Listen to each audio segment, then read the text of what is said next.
Hey guys, I just thought I'd hop on and just share a little bit about snake safety. It's been really topical just lately. I've been watching some of the snake removal pages where the guys go out and they collect snakes from places where they're not supposed to be. Had a lovely pic of an enormous python with a big lump in the middle. Obviously, it's swallowed a chicken in the chicken coop. Really sad for the chicken.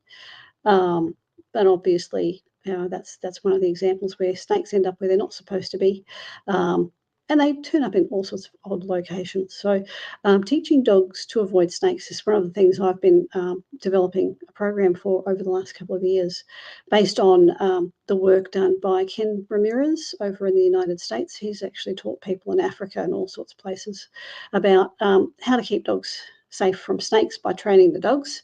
But today, I'm actually going to you know, take a step back before we even get to training the dog. I'm going to look at just generally snake safety, and I actually, I've got a bit of a safety pyramid that I share with my students, and it starts before you even get your dog out and get the training happening. Your first layer of safety is something that anybody can do, regardless of the sort of dog you've got and the sort of training time that you've got available. You can just make sure that the environment that your dog lives in and moves through is as safe as you can make it. Um, Anybody wants to comment on this? If you found a snake in an odd place, let us know. Share what sort of odd places you found snakes in, um, or what encounters you've had. So around the house, I like to do a bit of a safety audit, like you would do in a workplace. Every once in a while, you just stop, take stock, look around, and look for where there could be opportunities for there to be accidents or snake encounters in this case. So around the house, look at your back door. If you're going in and out with the dog all the time, is there a pile of old shoes by your back door? I know that's really common in a lot of places. You just pile them by the back door, and the old ones sort of get left there. Those are nice little nooks and crannies. I mean, you don't want to stick your foot in there if there's a spider or a snake in. So tidy that up. Take them away from the immediate back door so they're not providing cover. Any other objects like that, just make sure it's a nice, clean, open environment. There's nothing to hide behind or in. That goes for the rest of your dog's immediate outside the back door area. That's kind of, your jumping off point. You just do a walk around. Walk around your backyard, walk around your front yard if you're going through the front gate or whatever. Look around those areas. The other issue that I have during summer particularly, a lot of people love to get the maximum cool breeze coming through their house. So they prop the door open so the dog can come in and go out without, hassling you to let them in and out. If you don't have a dog door, which I'm not a huge fan of dog doors anyway, that's another story. So yeah, look, check your back door. Don't leave it propped open. That is the easiest way for wildlife to make its way into your house. Not just snakes, but snakes obviously are the most dangerous one. Quite often people will have their door propped open for the dog, and yeah, it can be a horrendous and possibly fatal encounter when the snake's in your house. Yeah, don't leave your doors open. In fact, that's one of the big things on your safety audit is to check the gaps. Um, Even your screen doors, if you can leave screen doors closed to let the breeze through, make sure that those screens don't have whopping big holes and that the frame of the door meets the door jamb. Because some of our little snakies are like pencil thin and they will wriggle through.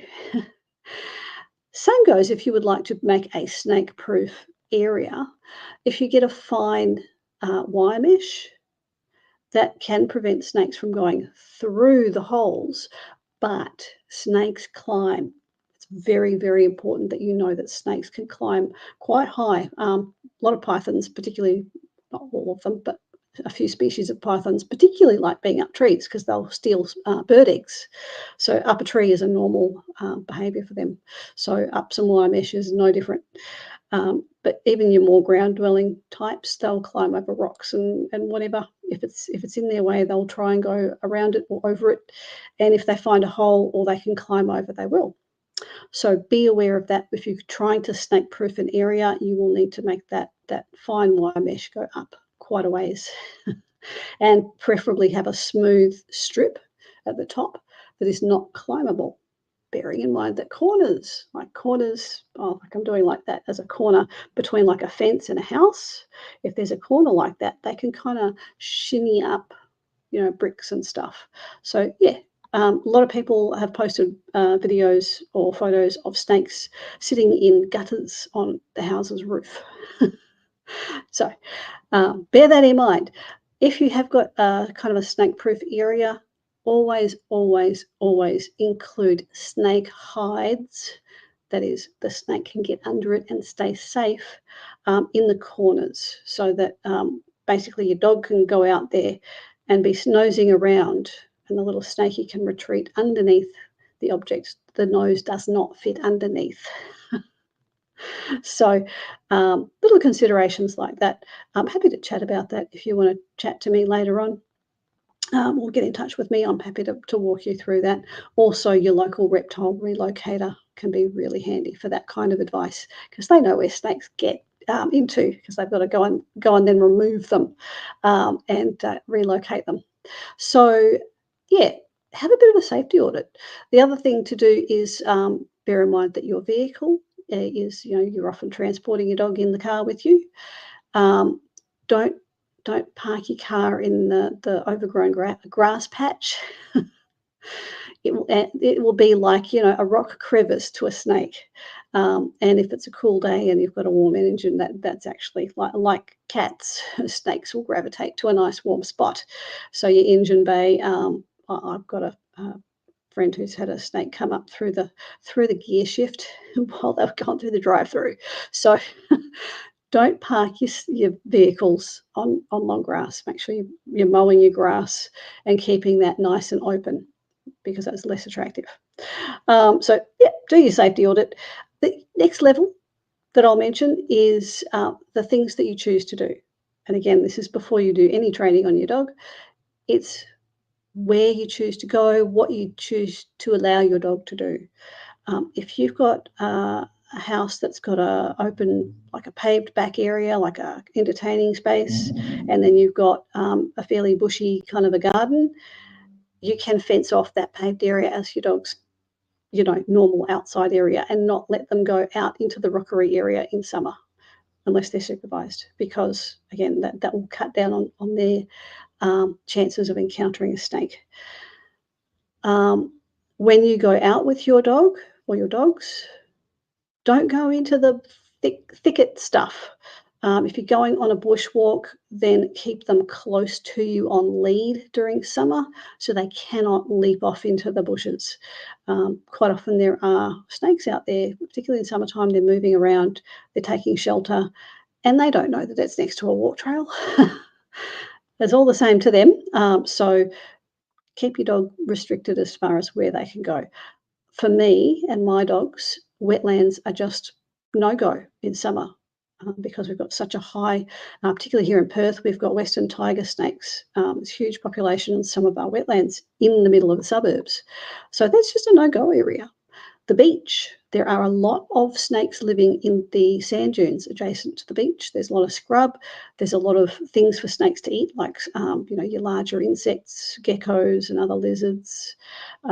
So yeah, they're definitely areas I will not let my dogs go. We go to the beach, but I keep them on lead on the way down, and we stick to the path, so you can see if there's anything upcoming. So those sort of choices, and making sure that your environment is clear. So, if you've got a yard where you let your dogs out, go and check the perimeter first. Look under things, look in tyres if you've got those laying around. Check the area before you let the dog out. So that kind of stuff is probably going to save you, that is going to get you most of the way through your safety defences. If you don't do that stuff, but you train your dog to do snake avoidance, it's still not going to be as effective, because there's just more chances that they're going to have an encounter. So reduce those chances of encounters to start with, and then get on to your training. So, snake avoidance training, there's a couple of different levels of safety that you can achieve with training. and that is something that I specialise in. I really I emphasise getting the behaviour that you want from your dog and having it be really reliable without having any fallout from trauma-based training. So they can basically perform any behaviour that you're willing to teach them. If you're willing to do the training time. So get in touch if you're interested in snake avoidance. Happy to chat with you. Otherwise, yeah, go and do that safety audit around your house. Make sure you're not propping up the back door and welcoming them into your house. And yeah, I'll catch you around the place very soon.